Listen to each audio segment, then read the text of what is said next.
एक गांव में एक साहूकार अपने परिवार के साथ रहता था। परिवार में उसकी पत्नी, एक बेटी और एक बेटा था।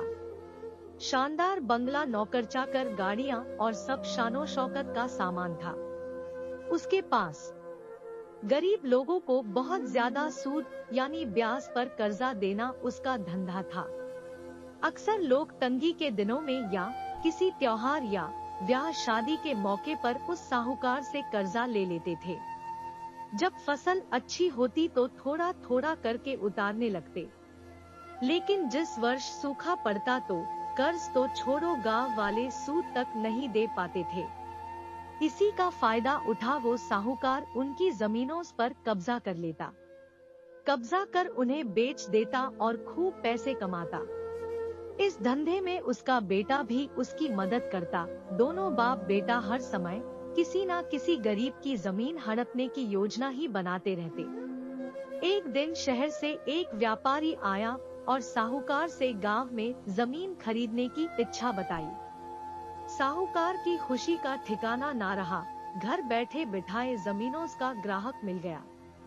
साहूकार ने उस व्यापारी को बहुत सी जमीनें दिखाई जो उसने कर्जे के बदले गांव वालों से हथिया ली थी, लेकिन उस व्यापारी को कोई भी जमीन पसंद ना आई। गांव में घूमते हुए व्यापारी को एक जमीन का टुकड़ा पसंद आया। उसने साहूकार से उस जमीन के बारे में पूछा तो साहूकार सोच में डूब गया। असल में वह जमीन तो एक बिन माँ बाप की लड़की की थी जो वहाँ पर रहती थी। उस लड़की के माँ बाप ने साहूकार से 20,000 रुपए कर्ज लिया था, मगर उसे चुकाने से पहले ही उनकी मृत्यु हो गई। बेसहारा लड़की की हालत देख गांव की पंचायत ने साहूकार से उस जमीन पर कब्जा न करने को कहा। भला पंचायत की बात कैसे टाल सकता था साहूकार, मगर दिल में हमेशा ही उस जमीन पर कब्जा करने की बात सोचता रहता था। आज व्यापारी की इच्छा सुन उसका लालच बाहर आ गया था और उसने जमीन पर कब्जे का मन बना लिया। कर्जे के सारे कागज ले वह उस लड़की के घर पहुंचा और कर्जा वापस करने की बात कही।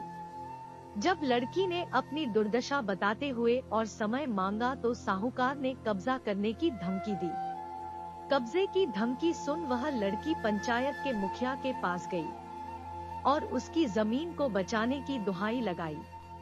सारे गांव में यह बात आग की तरह फैल गई कि साहूकार उस बेसहारा लड़की की जमीन पर कब्जा करने वाला है। यह बात उड़ते उड़ते साहूकार की बेटी के कान में पड़ी। अपने पिता के लालच की बात सुन उसके मन में बहुत दुख हुआ।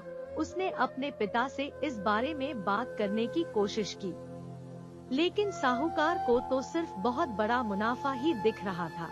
उसे बेसहारा लड़की की दुर्दशा या अपनी बेटी की निवेदन का कोई असर न हुआ और उसने उस जमीन पर कब्जे का ऐलान कर दिया। साहूकार की बेटी ने भी जिद पकड़ ली कि उस लड़की की जमीन पर कब्जा न होने देगी, पर अपनी एक न चलती देख उसके दिमाग में एक योजना सूझी। अगले दिन सुबह सुबह वह बेसहारा लड़की और उसके साथ 2 लोग साहूकार के घर पहुँचे और कर्ज की 5,000 की किस्त दे दी। साथ में यह भी कहा कि 3-4 महीनों में कर्ज के बाकी रुपए भी उन्हें मिल जाएंगे। रुपया देने के बाद रसीद ले सब चले गए। चूँकि अब किस्त मिल गई थी इसलिए पंचायत ने भी कब्जा नहीं करने दिया। साहूकार बहुत परेशान था कि आखिर उस लड़की के पास इतना सारा रुपया कहां से आया। कल तक तो वह दाने दाने को तरसती थी और आज 5,000 रुपया दे गई। कुछ भी ना समझ आने पर उसने गांव वालों से भी पूछताछ की, लेकिन कोई भी रुपयों के बारे में नहीं जानता था। कुछ दिनों बाद वह लड़की फिर 2 गांव वालों के साथ आई और कर्ज की बाकी रकम चुकाकर रसीद और कर्ज के सारे कागज ले लिए। साहूकार परेशान हो गया कि आखिर इस लड़की के पास इतना धन आया कहां से। इस तरह कुछ दिन और बीत गए। एक दिन साहूकार को खबर मिली कि उस बेसहारा लड़की ही था, लेकिन उत्सुकतावश जाकर देखा तो चौंक गया। जमीन पर एक बोर्ड लगा था। उस बोर्ड पर जमीन के मालिक का नाम देख साहूकार की मानो सांसें रुक गई हो। मालिक के नाम के आगे लिखा था उसकी अपनी बेटी और उस लड़की का नाम। वह दौड़ा हुआ घर गया और बेटी से पूछा कि यह क्या तमाशा है। तब उसकी बेटी ने उसे बताया कि उस गरीब लड़की की मदद के लिए उसने सारे गहने बेच डाले ताकि उसकी जमीन आपके कब्जे से बच सके, लेकिन जमीन आपसे छुड़ाते ही उस बेसहारा लड़की ने उदारता दिखाते हुए आधी जमीन मेरे नाम कर दी। बेटी ने उसे समझाया कि आप तो उस लड़की का आखिरी सहारा भी छीन रहे थे, मगर उस लड़की का बड़पन तो देखो, उसने जमीन छुड़ाते ही मेरे गहनों के बदले अपनी आधी जमीन मुझे दे दी। यह सब सुन साहूकार को शर्मिंदगी महसूस हुई और उसने भविष्य में कभी किसी की जमीन न हड़पने का वचन दिया।